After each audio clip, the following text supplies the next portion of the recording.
So my topic today for this free Getting Real group coaching call is change. And I've been interested in this topic of change since I was actually a little kid and watched the adults, I will just have to say, making bad decisions in a lot of ways, particularly with regard to the environment, because I was kind of sensitive to things like water and air pollution and stuff like that. However, today I want to make this more about something that's relevant to all of us. So, and I'm enjoying the opportunity to talk about this subject because it isn't something I don't usually title my talks adapting to change or embracing change or anything like that. I used to speak for corporate audiences, and that was a big topic in the corporate world, adapting to change. And particularly in that context, it was adapting to changes that came at you that you didn't want. But today I'm going to talk about more things that are under our control here. And I'm going to talk about two types of changes.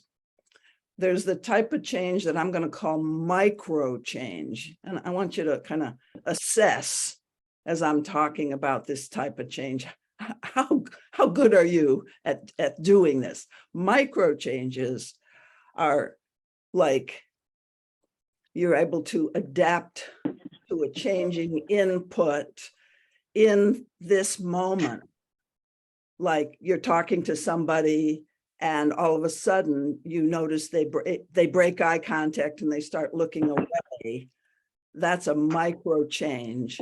And during that time, you're not just noticing them, you're also noticing your own body sensations, your own self-talk. And so every time there's this little bit of a change in your environment, there'll be responding changes within yourself. And you're good at dealing with micro changes if you have good relational practices where you can take in information from another human and it's going through not too many protective filters. And we're going to be talking about our protective filters because those are basically the things that get in the way of you being able to update your reality very quickly. Changes, micro changes. Would you mute yourself if there's noise in your world, please? I'm one of those people. I was one of those really adaptable little kids. So I actually don't tend to be bothered by somebody like clearing their throat on the mic and stuff like that. But I have a belief based on my life experience that other people are. So since I'm holding the container here today, I need to speak about things, even if they don't bother me personally. I have myself as one of those highly insensitive people, if you want to throw a label at me. And I truly respect people who are more sensitive to disruptions than I am. I'm teaching what I need to learn here, you know, how to be more sensitive to each little thing that's coming in. So in a way, I just outed one of my personality habits, which is I just assume I have to adapt to the environment. I very rarely work on getting somebody else to change so that I'll feel better. Okay, so that's a personality bias. You guys have your own personality biases, and there's a whole continuum of how much you expect to adapt versus you try to get others to meet your needs, that sort of thing. But back to micro changes first. So micro changes are like a surfer surfing a big wave or any kind of a wave. You're in constant relationship with the ever-changing now. Now that's a visual, it's a kinesthetic and kind of visual model of what I mean by micro changes. So let's take a dating situation, or let's say you're having a conversation with somebody that you'd like to date, or perhaps let's broaden it out. somebody that is attractive that you'd like to have more of a relationship with. And so you start a conversation, and like I mentioned a minute ago, they start looking away, and you have a certain feeling about that. And what kind of adaptation do you make if you can put yourself in this little scenario? Do you say something? Do you kind of withdraw some of your own energy? You have a story going, oh, they're pulling away. They're not as interested in me now. So I'll just sort of back off a little bit. Because in some way you could say relationship is like a dance. And if the other person makes a step toward you, you sense something in yourself, and you either, if you're attracted, you take a step forward. If you're not, you do a little something that moves your energy away. You create a little bit of distance. And we can be aware of these micro changes. And as you go through life, I'm basically kind of naming that right now to call your attention to it, to hope that you will be more curious and aware about how am I actually surfing this moment. And then there's the other kind of change that I want to mention today, and that's planned change. Planned change is where you're getting feedback from the world that something's not working the way you had hoped it would work. Your actions are not yielding the values or the results that you'd like. So like you're gaining weight. Okay, so gaining weight is feedback, and you had hoped that you would stay at your current weight. So that's the opportunity then for planned change. Maybe I can mute everyone. Let me just see if I can do that. Participants.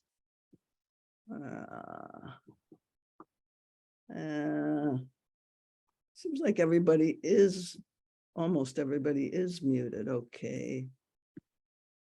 Yeah, okay. I don't know. Okay, sorry for that interruption.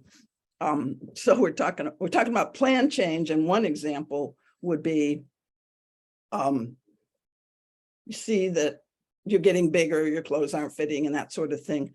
So that ability to plan a change, so you're going to plan to get back so you can fit into your clothes, you have to be able to experience that something isn't right. See, this is the key to plan change. Micro changes are really just relational. You're in constant, ever-changing relationship to the other or to your world.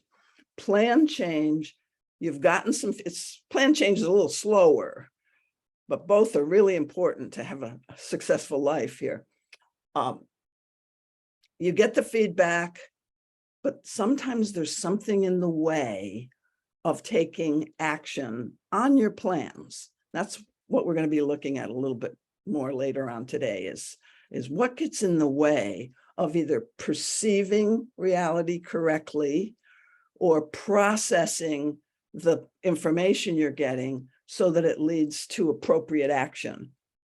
So there's like your input channels of receiving, and then there's your output communication channels, but there's also your output decision channels and action taking channels. So people can be really good at relational change, but they can still be stuck in those habit patterns that make it very hard for you to follow through on an aim, that sort of thing, make it hard for you to plan a change. So one of the things that gets in the way of then experiencing that, so then if we notice if we like over time realize, I don't know if it's a noticing, but it's a ongoing realization, oh, I'm not very good at following through on my promises to myself. Pretty soon you stop making promises to yourself.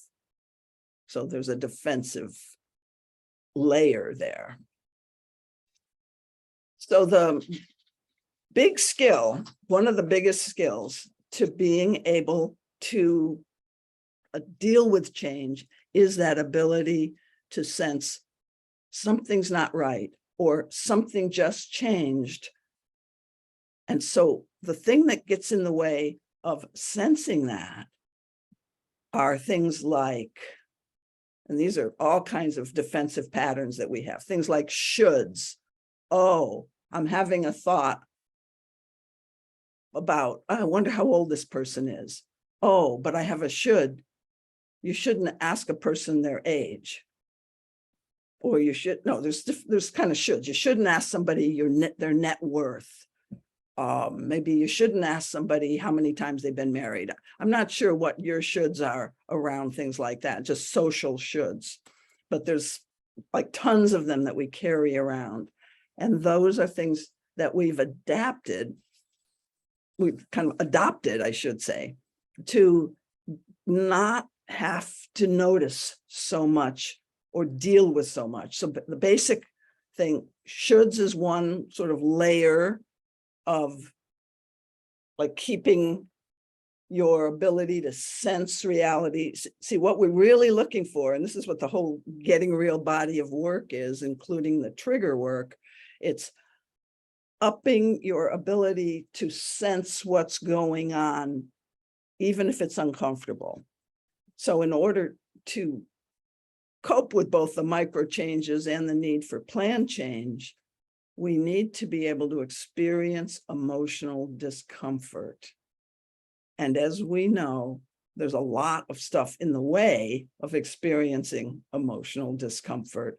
And it mostly has to do with fears of what that emotional discomfort means about us. And that's the trigger work. And I'm going to be moving toward that in a little bit here. So it's fears about that. And then shoulds is one type of thing that gets in the way of accurately experiencing something. Now, shoulds is usually, I can perceive something, but I shouldn't speak about it. So shoulds are interfering with your ability to act on what you see or sense or want. And then there's denial. And denial is like a cultural disease because denial is the inability to even sense that there's something going on. So let's say that attractive person in a social situation looked away from you and maybe started looking around and that sort of thing. Some of us don't even pick up that feedback because we've learned a long time ago that feedback from other people is just too damn painful, any kind of feedback. And so there's a kind of denial layer in our personality that honestly doesn't even notice that and just keeps going on automatic. So just to some extent, maybe some of this is true for all of us. So if the thing that compromises our ability to adapt and change and feel the need for change and follow through, if the answer to that question is if it's our fear of emotional discomfort, then how do we work with our fear of emotional discomfort in a conscious way? So I want us to now think of a time. Oh, wait, I think I'd like to do a little, my little exercise here where I have you raise your hands first, because these are some of the patterns. What I'm going to read to you now are some of the defensive personality habits that get in the way of human beings either accurately taking in reality so that you can know what is called for from you, or you take it in, but there's some kind of a freeze reaction, some kind of a trauma or a rigidity, a lack of ability to respond. So that's what we're going to be looking for here. And I call these things control patterns because they're ways of controlling or managing your level of emotional discomfort. And I think it's really useful to take inventory of what your characteristic patterns are that keep you from either sensing what's out there, sensing what's in here, or expressing. So a healthy organism just moves through life, sensing, processing through feelings and wants and body sensations and past learnings, and then expressing. Now, there's a flow in the information processing system. So control patterns are basically what interrupts your information processing abilities. So, and then once we go through this, it's going to be a show of hands kind of exercise. And I'm going to say how many people have noticed that you have some kind of a pattern with this. It's not like I did it once, but I have tendency in this direction. So here's one. Explaining, justifying, and defending when somebody doesn't like something you did. How many people have noticed yourself doing that? You can either raise your hand this way, or if you're more comfortable, you can do the hand raise in the program. So just how many people notice yourself doing that? Okay. And now that we've said that we've noticed ourselves doing that, you can lower your hand, but let's take a moment with that. What am I trying to protect here by doing that? Explaining, justifying, defending.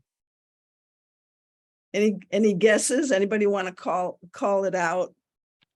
If you're willing to do that, I'll give you my answers in a minute. I would say for me, learn that. Okay, Lynn, go ahead. Your turn. For me, it's a learned pattern from early childhood trauma. It's a way to protect myself, to feel safe. Yeah, and it's kind of associated with, I'll just ping off of what you said. These are all protection patterns, ways to help ourselves feel safe. And this one sometimes has to do with the fear of being seen as bad or wrong, the fear of being blamed, that sort of thing. Now, I'm going to go through the favorite fears in a minute here, and you could have different fear associated with that. But I like to give people language for their fears, just so you can become a better observer of your fears and realize that that's probably based on old conditioning, like a childhood where it wasn't safe to be seen as the culprit, the one to blame. Maybe you were always, or thought you were always, the one that was seen as to blame or wrong in some way.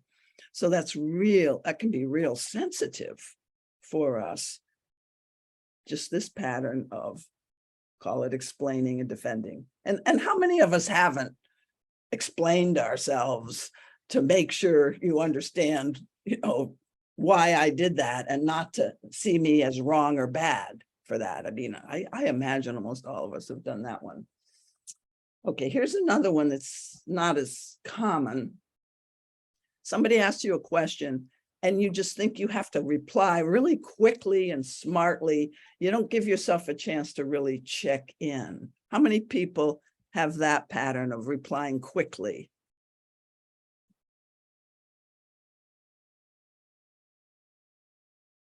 And what would that be about? And some people, have this. Okay, you can do different, because all of these depend on how safe you feel in the situation. Let's face it. Okay, so this is in some ways an oversimplification, but it's a lens to look through to get more conversant with the fact that so much of your personality is on automatic. And I want people to own up to that, so you can slow things down and go, wait, I just did that automatic thing. Let me pause and check in and kind of redo. Like I just answered quickly and I just gave you an answer. Wait, I don't think that's quite true, what I just said. Let me pause and see what a deeper truth might be. So anybody want to venture a guess or offer your own self-disclosure about what fear does that protect you from, that answering quickly? For me, it's like the fear of I'm not good enough. I'm not worthy of being heard. Mhm. My needs are not important. I'm not important. You know, that's interesting, Eric, because some people will talk real fast too. That's another pattern that you just reminded me of, is besides the one I just said, which is replying quickly. Sometimes when they're sharing, they'll, in a group, like they'll talk real fast, like, I'm not really worth listening to, so I'm going to not waste your time and I'm going to get off the stage as fast as I can. Sure, you're possibly protecting yourself from the anxiety of being center stage, but sometimes there's a deeper, I'm not worth listening to kind of a pattern going on there. Anybody else? Somebody else starting to raise your hand there. Barbara. I will own up to my desire to be in control. And there's something about actually even raising my voice. You were talking about speaking quickly, but I also realized that I can raise my voice to be heard. And that being the eldest of 6 kids, I did that a lot. So my desire or need to control or want to control or direct. So that's an interesting one. And that is one of the favorite fears on my list when I go through the fears that motivate most people, is that fear of being controlled. What if you're afraid of being controlled? What does that have you feel if you are controlled? And I'm going to just speak about this because I've worked with a lot of CEOs and people in powerful positions. And I have a theory, it's way overgeneralized, but a lot of people who need a lot of control are really deeply afraid that they can't deal with any other reality, than kind of like the one that they've got. They're really afraid they can't adapt to other people's point of view very well, that sort of thing. So, I mean, some of these very powerful people that I worked with, there was a deep vulnerability under there of, I have to be in charge, because if I had to do it somebody else's way, I wouldn't be able to. I've learned these sort of like rigid patterns and they work for me pretty well. And I don't have the confidence that I could be otherwise. I'm not thinking that that's necessarily your story, Barbara, but I just wanted to kind of get that out, because there is this deep we think people who are big voices and we think they're so confident and stuff, but there's a vulnerability under there. There's a vulnerability under every single one of these control patterns. And that's what we're kind of trying to tease out here today. Any other comments before I go ahead? Yeah, I'll go like Teresa, go ahead. Let's hear from you. For me, I think it's a fear of being invisible or being left behind, left out. I grew up as the third in 7 children and remember feeling invisible a lot. And so I needed to really get out there in order to be seen and to be counted. And Yeah. I wonder about that, if that's what it is for me. Yeah. So the pattern that I said was replying to things quickly. So needing to be seen, that's interesting that would be there. And I can see how that is now. I hadn't thought about that. Like if I don't get it out there quickly, their attention might go away because, you know, I'm one of 7 or how many ever there was there, you know, I better get my turn quickly. Yeah. So this is good to feel the different underlying stories. And I mean life stories here, but also your life story will then create a reactive story. You know, there's your life story is like what really happened, and it's really important to come to terms with it and admit it and not deny it. And then there's your reactive story, which is if I don't say this quickly, I'll never get a chance to say it. That's your reactive story. That's not the truth, not so helpful, except that your reactive story, if you listen to the words of it, it tells you what the fear is underneath, like fear that I won't be heard, fear that I'll be invisible. And that's the tender part that you can pause when you notice that and go, oh, there's some tender part of me that's been denied here because it was too painful to even be aware of when I was growing up. I was never supported in knowing how to deal with my emotional pain. In fact, I was criticized for being a pain in the ass if I complained or wasn't happy. And maybe even some of us can kind of either remember or intuit that when we're very little and we're crying and our parents are holding us, trying to console us, after a while, if we don't console pretty quickly, the parent gets kind of anxious. It's kind of not universal, but most parents have only a certain bandwidth, and then they start getting uncomfortable. And then that communicates to the infant that if you're in pain, you make other people feel uncomfortable. There's something wrong with you. Mommy's not okay if you're crying. Those are some intuitions that I've had about childhood, infancy, based on talking to people for so many years as clients. Anybody want to offer another one from your own fears that might be underneath this replying quickly? I have a question I about have it. one. Go ahead, Sherry. I have a question about it. The longer we stay on this topic, the more I realize that, like when I was first introduced to the practice of authentic relating, and we would be sitting in circles, this was about 6 years ago, and I was very quick to speak. I was very quick to add my experience into the circle. And I remember the facilitator, Ryle, would invite voices that are quick to process and quick to speak to hold their tongue, so that voices that take a longer time to process, perhaps more introverted in their personality, could show up in this space and feel safe to do so.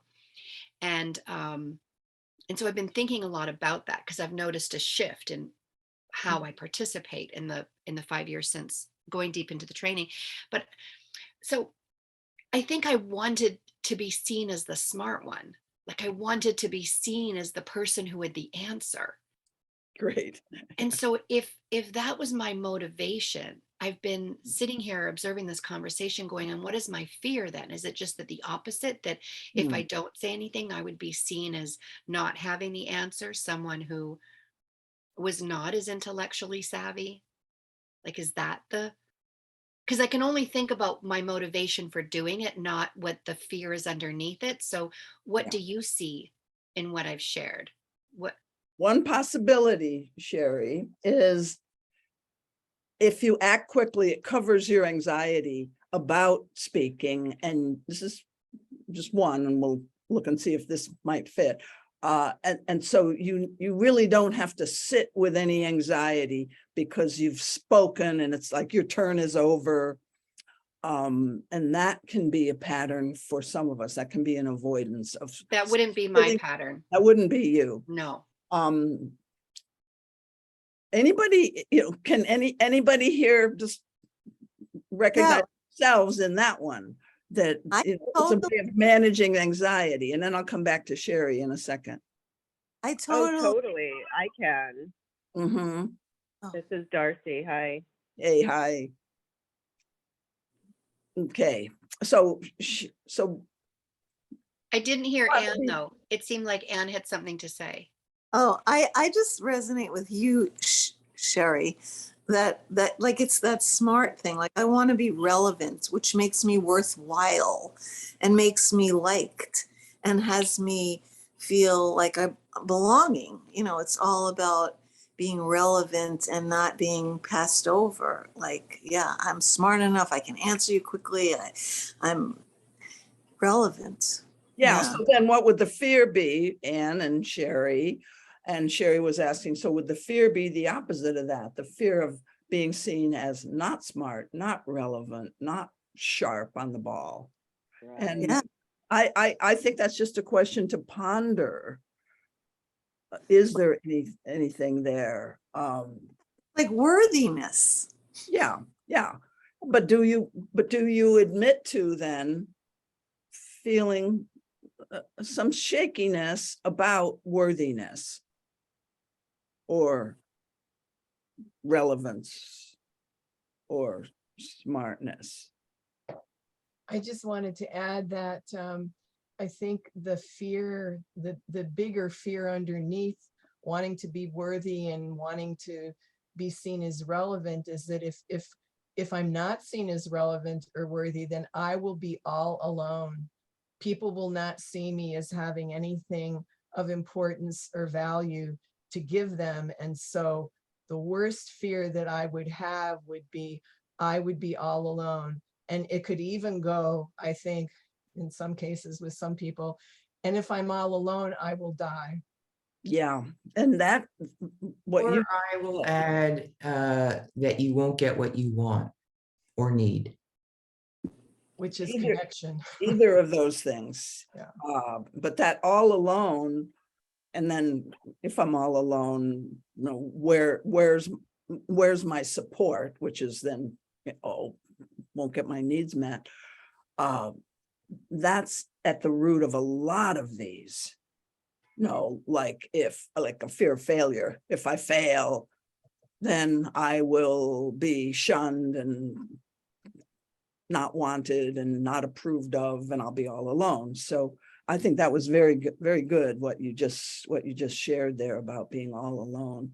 Because Susan, can I add to that? The all Add. alone is also, it gets back to your fear of the emotional discomfort, is that if I'm all alone, I will relive the pain that I experienced as a very young child at actually being left alone. I did experience that pain. And so as an adult, the fear of reliving that comes up around most of these issues for. Yes, and that's the purpose of all of these control patterns, is to protect against getting your core fear triggered, the core fears of like being alone and abandoned, rejected, invisible. Those are the kind of core fears that they're called attachment fears, because they're related to your core attachment needs that all children need to grow up healthy. Now, we need loving attention that's somewhat constant. We need that sense that if I'm hurting, there's somewhere I can go for comfort, for co-regulation. That's that body to body soothing that children need. How many of us got that? Some, yes, but for many of us, it was pretty inconsistent. So all of these refer back to, that's a protection so that we don't have to actually experience what's the deeper emotional pain that we actually do need to experience in order to heal and grow and become more resilient and more able to adapt and change based on current reality. Because we're so motivated by past reality, it messes up our ability to perceive current reality. And I mean, that's where all this is going. It's going to, when you notice yourself in one of these patterns, can you pause long enough to feel, what am I protecting against? Oh, it's that feeling of being invisible. I don't want to feel that, so I'm going to put myself out there. Why don't I want to feel that? Oh, because I felt that too often without support when I was too little to be able to really deal with it easily myself. And that's what a trauma is. It's something that overwhelms your ability to cope. And then you don't have support for dealing with that. Quentin, do you have a question that you want to put in? I see your hand raised. Hi, can you hear me? Yes. It's sort of a question, but it's a statement, but I'll try to form it in a question. Some of what was offered in terms of these experiences that relate to intelligence, and I'm using just the word worthiness. I really, resonate with what you're saying in the very relational, interpersonal space. But when it comes to academia, when it comes to learning, when it comes to being in a board meeting, when it comes into professional spaces, speaking quickly is a sign of competence, much more often than when I go into the therapist office, or when I talk to my friends who are acting teachers at colleges and friends who are teaching high school drama. It's a very different space. And it's not easy because society is constantly saying, if you're speaking in this particular way, then obviously my expectation is going to expect excellence from you. If you're speaking very folksy, as some people would say, then I'm expecting you to persuade me into a space of perhaps your moral judgment or your value judgment, not necessarily teaching me anything or expecting me to develop a skill. And well, you've raised the question of social norms. Okay. So how do norms. one handle that then? Well, it depends on, I'm a little distracted by that sound. So, okay. The social norms in academia. I've been in academia. I believe the same thing that you believe about the norms there. Quick, confident, that's the way you get points. Okay. There's where I get to look at, do these social norms of the group that I'm part of, do they support my well-being? Or do I want to let in the feeling that, and this may or may not be true for you, Quentin, but I might feel, gee, something's not right with the norms here because they reinforce hearing from only a certain type of person. Like when Sherry was speaking, it's very common in any group. There's people who speak quickly and easily in a group, and there's people who take more time. So, I've done exactly what your group leader did many times, Sherry, where I kind of make a process observation that, there's some quick speakers in here and we're hearing a lot from them, and that's great. What might we hear from the slower speakers if the rest of us kind of sat on our hands for a while? And even in academia, there's going to be a very smart introverts who might take a little longer to ponder what they want to say. So how courageous do I want to be in calling out the norms that might be dysfunctional for a group in order to get the best solutions, the best information? So that's one thing that comes to me. There's many things that come to me out of your question, but I think that's probably all I'll say. I'm not trying to give people advice here for being more successful according to the group norms, so much as being your own authority and being observant of group norms and the conformity pressure that's there. And there's conformity pressure in any subculture, subgroup, and just checking in. Is that something that I want to stand against by my own private behavior? Do I want to mention it as part of the group? That's those are all skills that we develop when we become more change worthy, when we develop this ability to notice our actual inner reactions and our actual impulses to act, and where those impulses to act come from. So Sherry, I don't have an answer to your question about yourself, but I think it's a useful thing to ponder. How energized am I about my need to be the smart one? Maybe I just got rewarded for that so much that that's, you know, that's my identity. And what if there's another, is there another side of me that comes out in maybe some situations where I could learn from? Maybe situations where I don't feel as confident and I'm not as assertive. Maybe look into those. I think I'm going to explore the need to be known. Yeah. Yeah.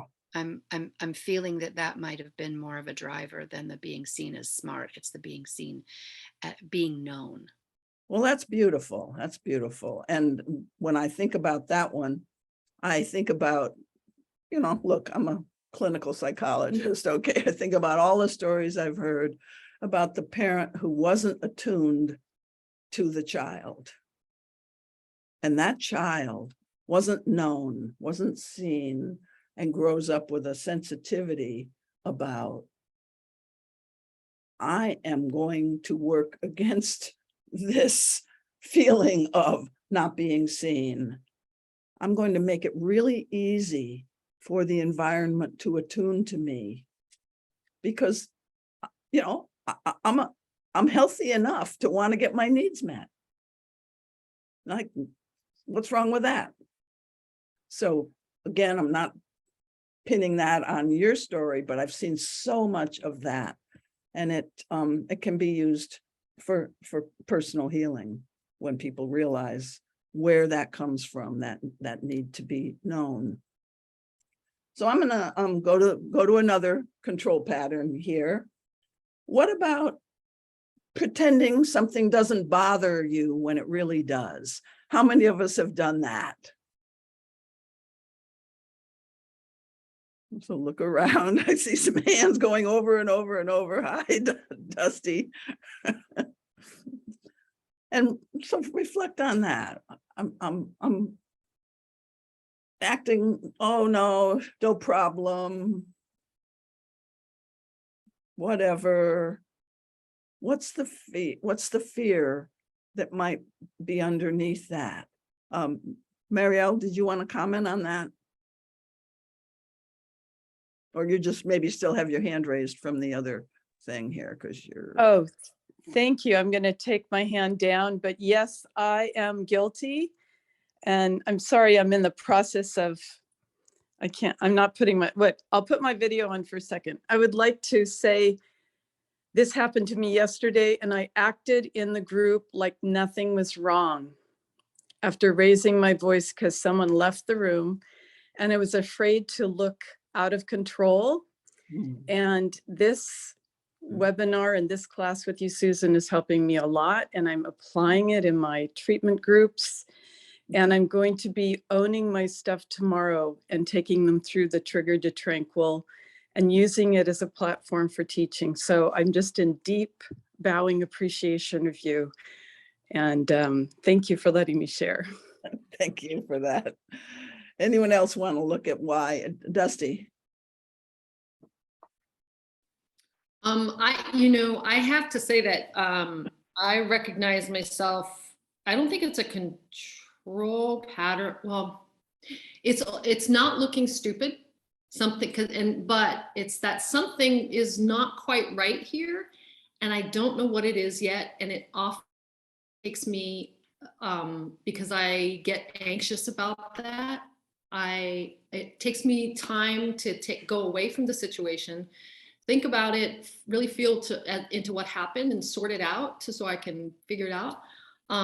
But often I think there are emotions that I've ignored for so long that I don't even recognize them. So I have blind spots that I'm starting to recognize now. And so that's part of that acting as if something didn't happen because I wasn't quite sure what happened. Mm-hmm. Mm-hmm. And this whole exercise that I'm taking you through is just, this is the first part of the exercise, which is identifying a situation where you used this. Well, first of all, just noticing that you do use this control pattern, and then identifying a situation where you used it. That would be the next part of the exercise. So Dusty, you could go, okay, when did I behave that way? And most of us do need time. Like you, Dusty, we don't always like realize, whoops, I just said something that I don't think was actually true of me. I was just trying to be entertaining or funny or glib. I used to do that. And then I'd have to pause and go, wait, is that true? No, not really. What's more true is this. I was just trying to be funny there, that type of thing. So it takes a while for most of us to realize, okay, I did that pattern. It somehow wasn't authentic, but I'm not sure what was. So you have to go away and kind of realize, oh, what was the feeling that was there that I didn't recognize when I used that pattern. So I'm going to name a few more patterns so that I can get, take you into the next stage of this exercise. Yeah, Dusty? I just wanted to say one more thing. It's very circumstance oriented in terms of what your question is. But I do recognize that there's a fear also, a deeper fear of if I'm in a group situation and there is acting as if something didn't happen, I would be afraid that I was the only one who was speaking up to that thing, depending upon the group and the the hierarchical situation of the group. Where was I in that? What was my rank? I certainly go along with that, but also the fear of confrontation, of bringing it up. And so I have a big deal about that. Well, I want to ask for a show of hands. I think that one about fear that I'm the only one, so I won't speak up. How many people have ever done that? I'd like to see a show of hands, based on what Dusty shared.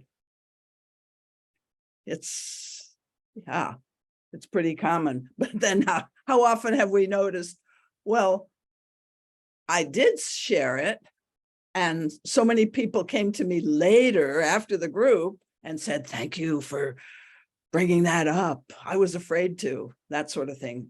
That's like super common. And I hope that many of you have had that experience already. Let me just name a few more patterns and that are extremely common, and then I'm going to ask you to do some guided reflection here. Another one is approaching a frustrating situation, like you really wish you could change the other person maybe, or how they're dealing with it, but your approach is you try to help or improve, you give advice, you say, well, when that happened to me, here's what I did. So basically approaching a situation that's frustrating to you by being helpful. How many people have done that one?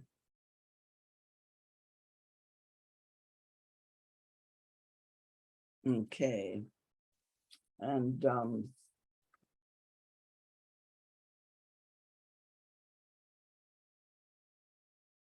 okay, here's one more. Somebody's upset with you and you try to talk the other person out of feeling upset.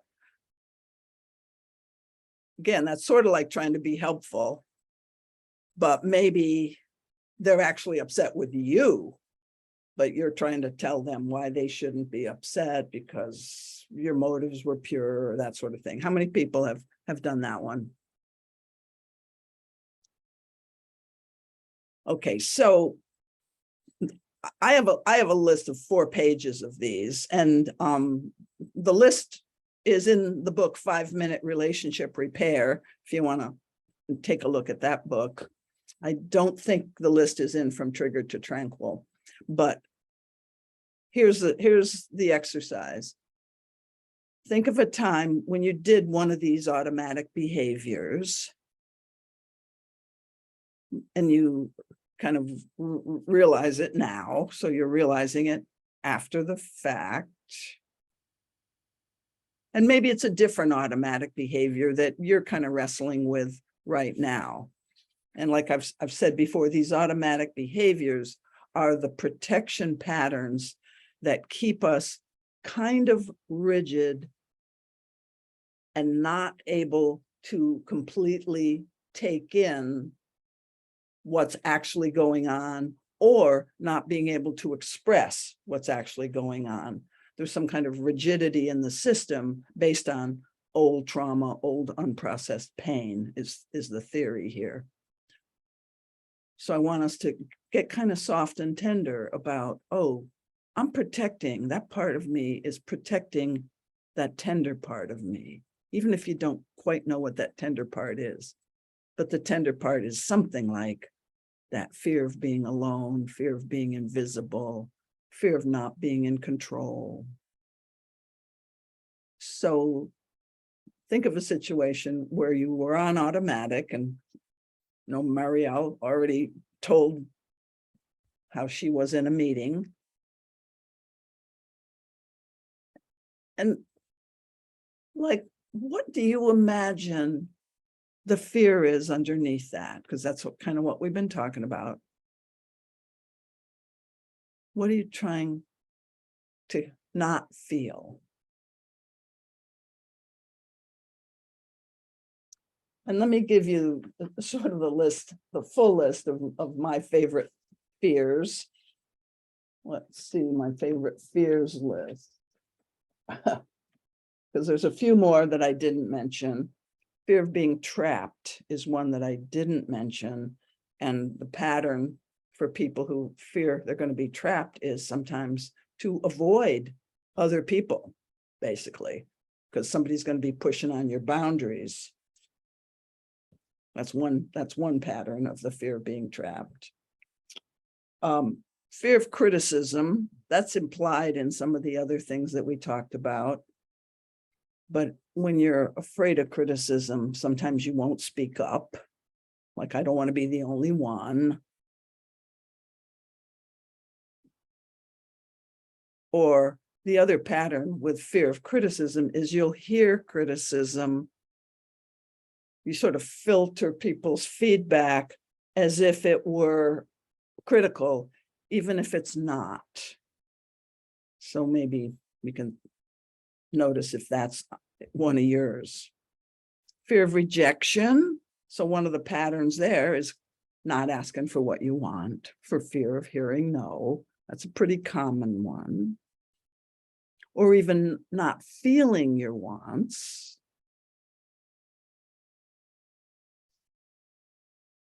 And then we've already mentioned fear of being controlled, invisible, and fear of abandonment. So those are the classic kind of core attachment fears based on not getting your needs sufficiently met as you were growing up, which then creates some kind of attachment wound. Am I okay? Am I enough? Am I loved? Will I be safe if I get close to other people? So if you just think about an automatic behavior that you used, there's something tender underneath that you're trying to protect.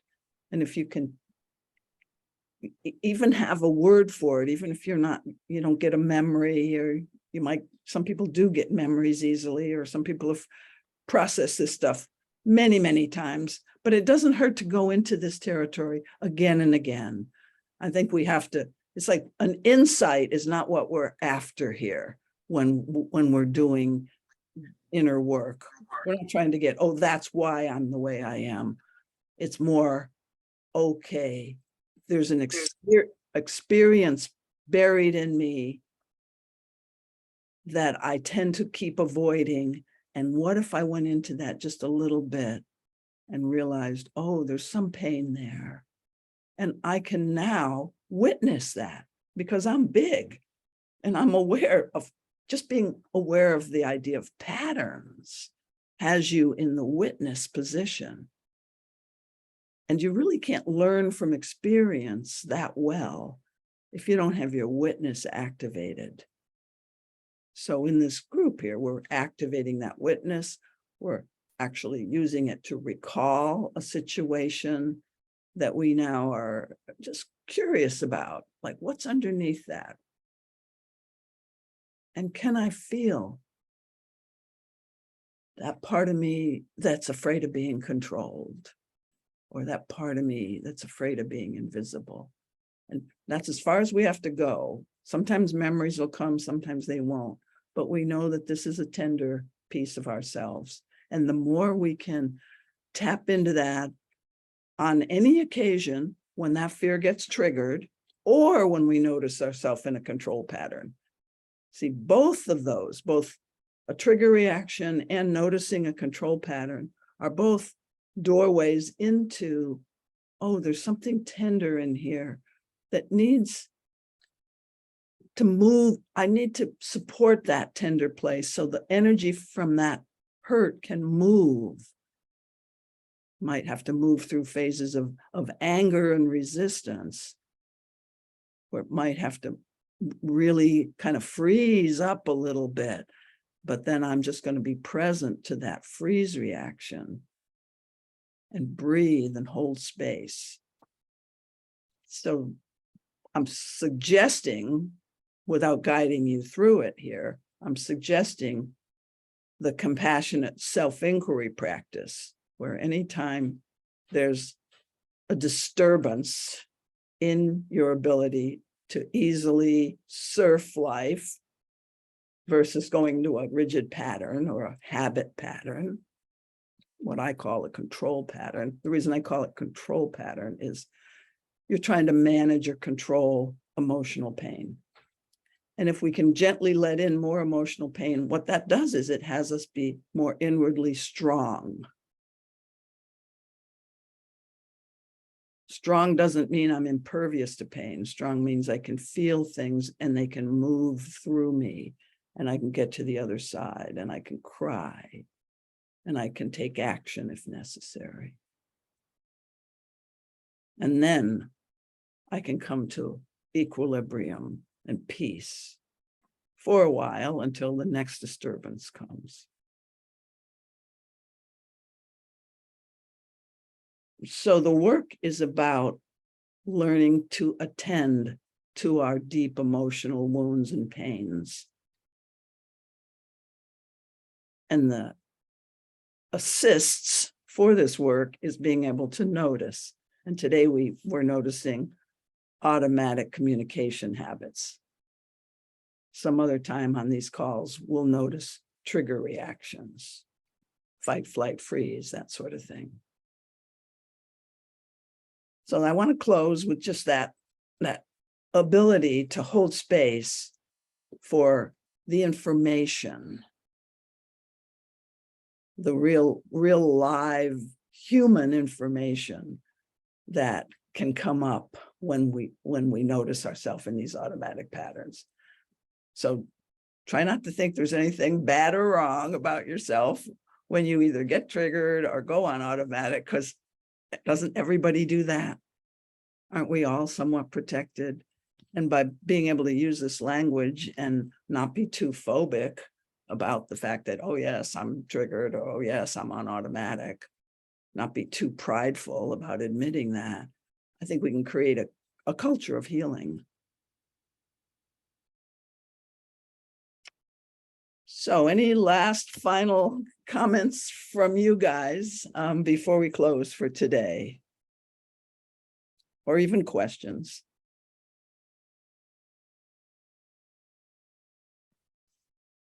It's been wonderful to be with you. Thank you, Susan. Thanks, Susan. Thank you. Thanks. Thank you, Susan. Thanks for Thank you, Susan. Susan. Thank you, Susan. Bye. Thanks, Susan. Bye-bye. Bye-bye.